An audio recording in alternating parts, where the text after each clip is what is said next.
I'm with Alison Dewes. She's the Operations Manager for Wai Kōkopu Incorporated Trust here in the Western Bay of Plenty, a farm environment group that's been running for 3 years now, looking at how it can improve farmers' response to land use changes that results in improving water standards and greater improved environmental performance.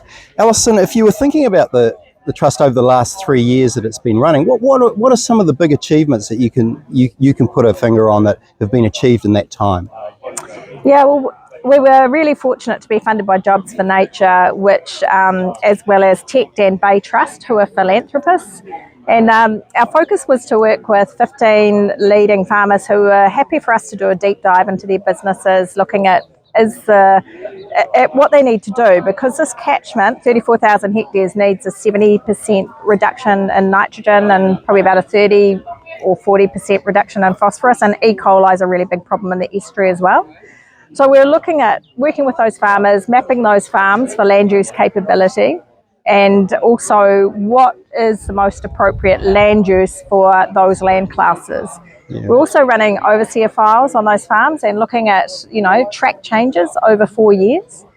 And so that has given us an ability to say, what is it that these farmers can do while still remaining economically resilient while lowering their footprint.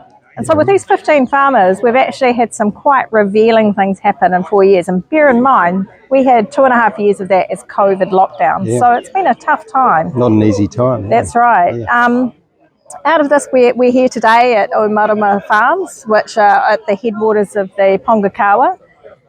And Will and Anne, just as an example, have grabbed the suite of transdisciplinary specialists we've got around them to understand what it is that they could be doing, especially on their steep and vulnerable land. Now, there's probably about 70 or 80 hectares of Class 6E or above land here.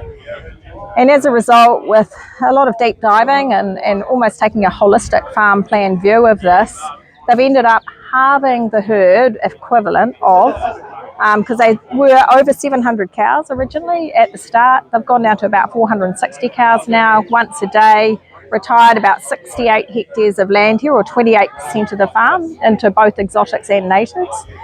And as a result, their long-term returns are actually 58% higher. Now, you'd ask, how does that happen? And we've done this on a range of our farms. What's come out of that is we understand that the really steep, vulnerable land is probably only harvesting half of what the better land is doing. And as a result, we know that they knew they were better to constrain their milking platform to probably about 2/3 of the area, make more profit, have it easier on the cows, the people and themselves, and at the same time retire the most vulnerable land, which is going to help the estuary, the beautiful Pongakawa River, and also they're going to have a far more aesthetic property at the same time. So it's win, win, win, win, win. And probably about a 33% reduction in greenhouse gases for this whole farm as well. So it's only releasing the whole area, with the milking platform and the planting, is now only about 5.2 tonnes of greenhouse gases per hectare. Now, if that was a straight milking platform, it would be probably about 12 to 13 tonnes. Yeah. It's a big shift, isn't it? It's about looking for the right land use on the right class of land. Yeah. So that's been a real big achievement. Across 3 or 4 or 5 of our landowners have made moves like that in the last 5 years with good information and support. And our farm team has sort of developed probably about 60 overseer files to get a really good feeling of what's happening in the baseline across the 34,000 hectare catchment with such significant nitrogen reductions required. And just in 2.5 years, we've retired and restored about 210 hectares of steep land. We planted about 200,000 native trees, and we're ordering another 100,000 for this the final season. Working closely with industry, we've been running water testing the shellfish every week for the last 2 years down at the estuary to get a really good feel.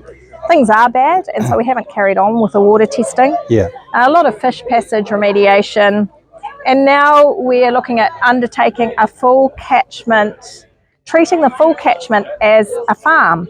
And we're going to model that and look at the most economic mitigations to get the sorts of nutrient losses that are required, but Yeah. also to ensure that we're looking after the landscape in the most appropriate way, in the most cost-effective way, that's kind to farmers, their animal systems, and the environment.